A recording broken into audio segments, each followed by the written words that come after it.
Subscribe کریں ایرج star channel کو اور بیل آئیکن کو دبائیں سب سے پہلے لیٹسٹ ویڈیو دیکھنے کے لیے۔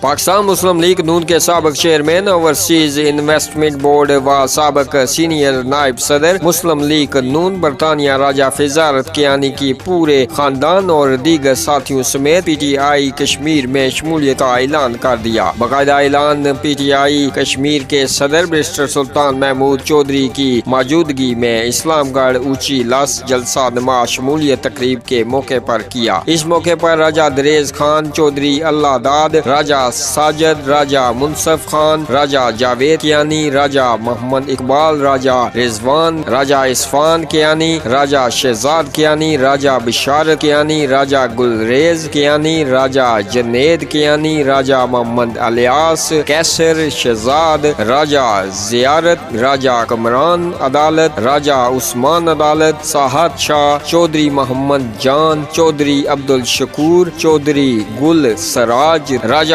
اورنگزیب محمد سلیمان میر زمان، راجہ محمد یاسین چودھری، ابرار علی چودھری، شاہد حسین چودھری، اسرار علی محمد سلیمان رحمانی، مظہر حسین، راجہ ارشد ریاست محمد فرید یاسین رحمانی، محمد مشتاق، راجہ محمد شبیر، محمد اشتیاق مغل، سونی بیگ، محمد سلیم، راجہ کیسر ریاست چودھری محمد میر عباس چودھری، محمد سلیم چودھری، محمد جان، راجہ فیصل، راجہ جاوید، محمد ناظم مغل، انیف مغل، محمد بوٹا مغل چودھری، محمد عظیم چودھری، محمد منیر چودھری قاسم نے پی ٹی آئی کشمیر میں شمولیت کا اعلان کیا۔